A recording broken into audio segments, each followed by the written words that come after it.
Hello, good morning. Tenemos aquí la explicación de la guía para esta semana. Estudiantes de séptimo grado, fase 3, semana 8.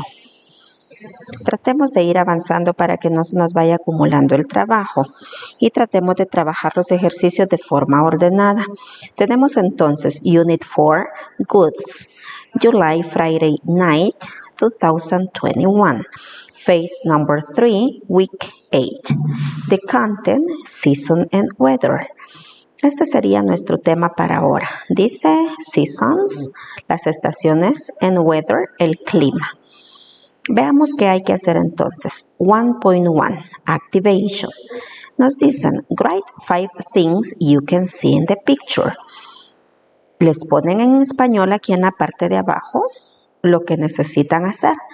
Just the words. Solamente las palabras que me indiquen cosas que vemos. For example, si veo la picture, en mi foto, yo observo montañas. Entonces, por eso puse aquí mountains. Ustedes pueden hacer un dibujo sencillo para que representen las cosas que van señalando. 5 things. Y hay muchas cosas aquí. Miren, hay grama, hay flores, hay árboles, hay nubes, el sol. 5 things. Recordemos que las palabras las quiero en inglés. Como por ejemplo este ejemplo, mountains. Okay, this is activity number 1. 1.2, presentation. ¿Qué tenemos in the presentation? In the presentation tenemos cómo describir el clima y la temperatura. Vocabulary. And look at here. Vamos a tener todo el vocabulario relacionado al tema y a la temperatura. Entonces nos dicen, describing the weather and temperature. Weather, clima. Veamos primero las palabras que se relacionan con el clima. Tenemos sunny, es un día soleado. Windy, cuando hay viento. Cloudy, cuando está nublado. Rainy, cuando está lluvioso. Stormy, cuando hay tormenta. Snowy, cuando está nevando. Estas serían entonces nuestras seasons. Aquí dice snowing porque está nevando, pero realmente la palabra tendría que ser snowy. What about the temperature? De acuerdo al clima que nosotros tengamos, the temperature puede ser hot, que es cuando está caluroso, and cold, cuando está frío. Entonces, nos dan el ejemplo. Si me preguntan a mí, what's the weather like today? It means in Spanish, ¿cómo está el clima hoy? Y la siguiente dice, what's the weather like today? ¿Cómo está el clima hoy? Es la misma pregunta, pero son diferentes pictures. Veamos aquí. Se ve como que está nevando y está frío. Entonces dice la respuesta, it's snowing and cold. Porque la estación sería con nieve, está nevando, y la temperature sería cold, o sea que está frío. ¿Qué va a pasar con esta? Vean, se ve muy soleado y ella hasta tiene calor y anda con su agua y está sudando. Por lo tanto, su respuesta es, it's sunny and hot. Pregunta entonces sería, what's the weather like today?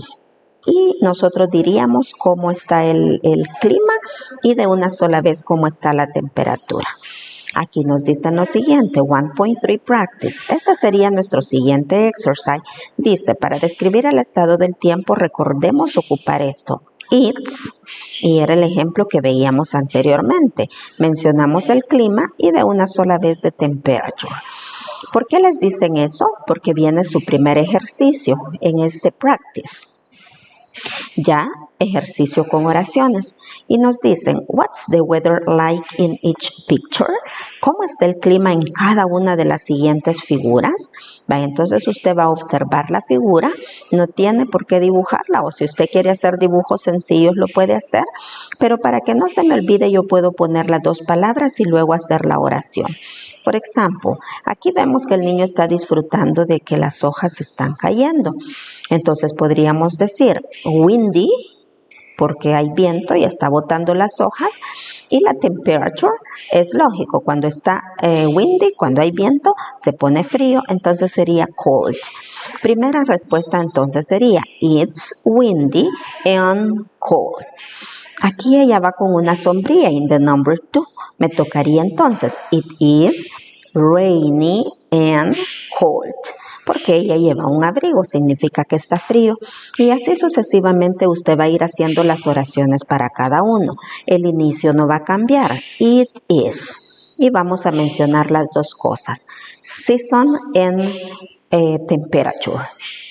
Eso le piden que haga en estas 6 imágenes. Vamos ahora al último ejercicio, 1.4, production. Nos dicen, what's the weather today in your city? Nos hacen la primera pregunta, que cómo está el clima en nuestra ciudad. Second question, what are you wearing? ¿Qué trae puesto usted? ¿Qué está vistiendo? Nos dicen, look at the example, draw and write your answer. Usted va a hacer entonces 3 cosas. Va a copiar las preguntas, va a ver el ejemplo para que después pueda dibujar y escribir sus respuestas. Aquí en la parte de abajo está la traducción al español para que no se le vaya a olvidar. En look at here. Este es nada más un ejemplo, no necesitan hacerlo. Vean qué hicimos. Tenemos aquí las 3 preguntas. Bueno, 2 preguntas. What's the weather today in your city? And what are you wearing? Look at here. Nuestro dibujo indica que está soleado, entonces yo puedo decir mis respuestas. It's sunny and a little cold outside. Está soleado y un poco frío afuera. Dimos la respuesta para la primera pregunta, what's the weather today in your city? Luego me preguntaban qué estás vistiendo, what are you wearing? Mi respuesta sería, I am wearing a t-shirt, a pair of old jeans and flip-flops today. Esto es lo que ustedes van a hacer. Depende cómo esté el clima el día que usted esté haciendo su tarea. Hace un pequeño dibujo que represente el clima y me va a decir estas 2 oraciones. ¿Cómo está el clima? Y cuál es la temperatura. Y luego me va a decir lo que usted carga puesto ese día. Y ahí terminaría nuestra guía para esta semana. Copien siempre el cuadrito de la self-assessment, porque aquí usted está viendo si realmente lo puede hacer o todavía no lo puede hacer y que es importante que lo haga. Por ejemplo, ¿puedo escribir e identificar los 6 tipos de climas representados en mi guía? ¿Cuáles son esos 6 tipos? Los que aparecían en la primera parte, en donde estaba stormy, snowing, estaba rainy, sunny, y me hacen falta 2, pero bueno, ahí aparecen los 6. Y luego dice, ¿puedo escribir un párrafo contando cómo está el clima? Párrafo le llaman a esta última activity que usted va a hacer. Entonces, please, traten de completarla porque está bastante corta. Thank you.